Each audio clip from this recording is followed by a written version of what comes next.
کون عاشق سدا حضور جانتے ہیں، ہے کون عاشق سدا حضور جانتے ہیں، دلوں کا پاک ارادہ حضور جانتے ہیں۔ سبحان اللہ سبحان اللہ۔ کہ ہے کون عاشق سدا حضور جانتے ہیں، دلوں کا پاک ارادہ حضور جانتے ہیں۔ اور بروز معاشر کو سامنے لائیے، اس کا نقشہ ملاحظہ فرمائیں۔ بروز حشر شفاعت کریں گے چن چن کر، بروز حشر شفاعت کریں گے چن چن کر، ہر ایک غلام کا چہرہ حضور جانتے ہیں، ہر ایک غلام کا چہرہ حضور جانتے ہیں۔ اور آپ لوگ نہیں بول رہے ہیں، جی چاہ رہا کہ ایک شعر آپ لوگوں کی طرف سے میں پڑھوں، اجازت ہے؟ لیکن میرے پاس نہیں ہے۔ اچھا ذہن میں اگر بات آئی تو انشاءاللہ ایک شعر آپ لوگوں کی طرف سے ہی پڑھوں گا۔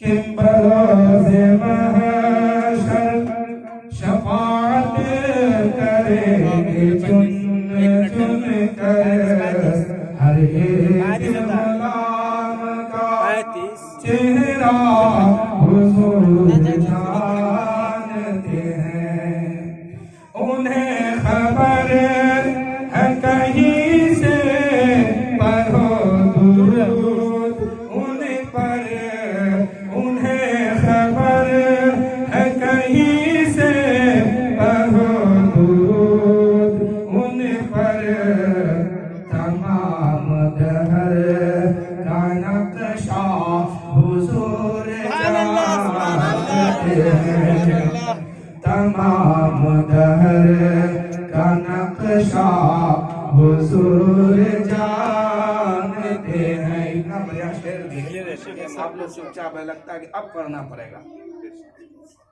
کہ آپ لوگ ہیں آئے ہیں جلسہ سننے کے لیے، آپ لوگ ہیں آئے ہیں جلسہ سننے کے لیے، ہے کس کی نیت کیسی حضور جانتے ہیں، ہے کس کی نیت ہے کیسی حضور جانتے ہیں۔ آپ لوگ صحیح نیت سے آئے ہیں نا؟ نبی کی محبت میں آئے ہیں، اللہ کا فرمان ہے، قرآن کہتا ہے اللہ بذکر اللہ تطمئن القلوب، بے شک اللہ کی یاد دل کی رضا ہے۔ انسان کھاتا ہے، پیتا ہے، کماتا ہے، رشتہ دار ہے، سب کچھ اس کے پاس ہے، لیکن کوئی انسان یہ چاہتا ہے کہ میرا باہر اچھا ہو اور گھر کے اندر کا ماحول خراب ہو؟ نہیں، کوئی نہیں چاہتا۔ آپ لوگ کا بھی یہی خیال ہے نا؟ آپ لوگ کا بھی یہی خیال ہے نا کہ گھر بھی اچھا ہو اور باہر بھی اچھا ہو؟ اچھا کوئی انسان یہ چاہتا ہے کہ میرا آخرت خراب ہو اور دنیا سنور جائے، ٹھیک ہو جائے؟ کوئی آدمی یہ نہیں چاہتا ہے کہ میرا باہر اچھا ہو اور گھر خراب ہو، یعنی باہر تو ہم جاتے ہیں وہاں میری عزت ہو، ادب ہو، لوگ مجھے پہچانے، اور گھر آئے تو اپنی عزت ختم ہو، ایسے کوئی نہیں چاہتا ہے۔ ہر آدمی یہی چاہتا ہے کہ زیادہ سے زیادہ میرا گھر اچھا ہو تاکہ باہر بھی اچھا رہے۔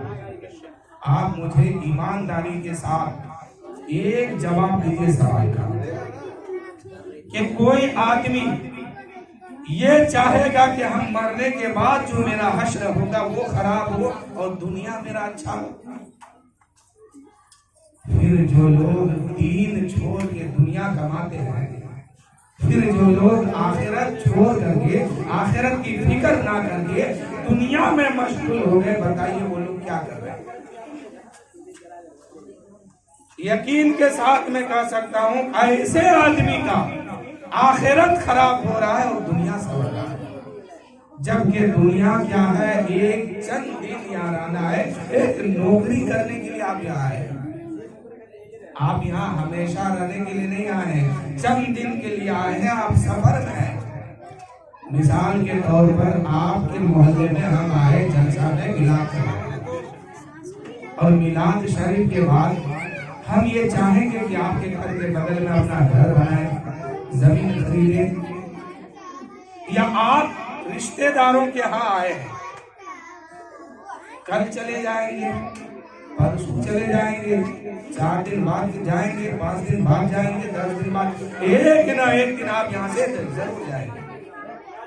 تو آپ یہ بتائیے کہ یہ جو چند دن جو آپ مہمانی کرنے آئے ہیں، مہمانداری کھانے آئے ہیں، آپ مجھے بتا سکتے ہیں کہ ان چند دنوں میں آپ یہاں زمین بھی خریدیں گے، آپ یہاں مکان بھی بنائیں گے، آپ اپنے پراپرٹی بھی یہاں پر سنبھالیں گے؟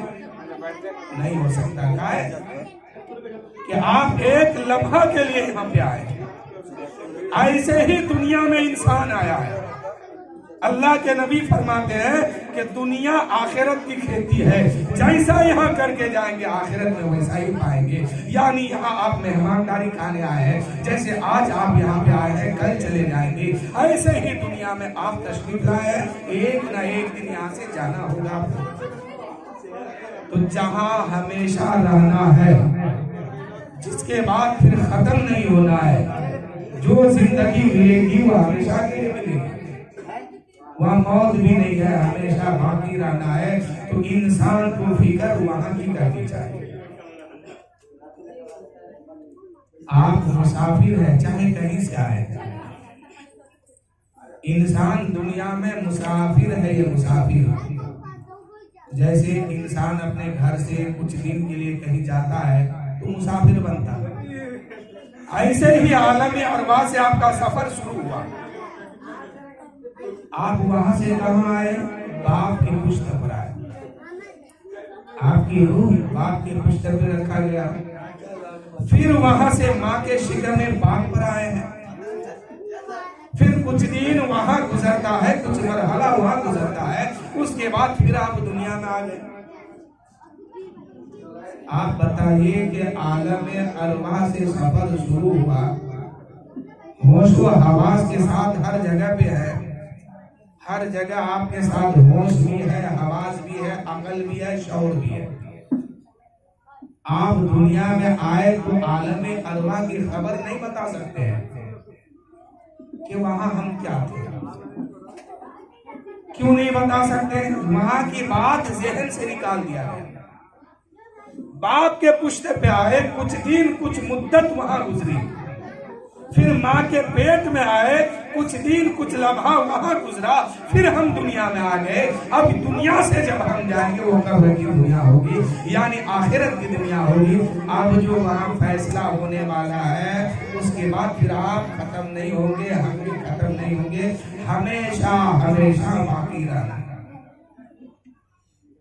تو دنیا میں آنے سے پہلے جتنی سفر آپ نے کیا ہے یہ تو بات بھول گئے، لیکن دنیا میں جو آپ کیے ہیں یہ خبر آپ کبھی نہیں بھولیں گے، وہاں بھی آپ کو یاد رہے گا، اور آخری دم تک جس وقت آپ کو آخری ٹھکانہ ملے گا کہ اے لوگوں، اے میرے بندے، اللہ کہے گا اے میرے بندے، آپ یہاں سے تمہیں کوئی سفر نہیں کرنا ہے، ہمیشہ ہمیشہ یہاں رہنا ہے۔ تو آپ کو، ہم کو، سب کو کیا چاہیے؟ فکر آخرت کی کرنی چاہیے۔ رمضان کا مہینہ آتا ہے، آپ لوگ اپنے اپنے محلے میں دیکھتے ہوں گے کہ مسجدوں میں بھیڑ لگ جاتی ہے۔ اچھا یہ بتائیے،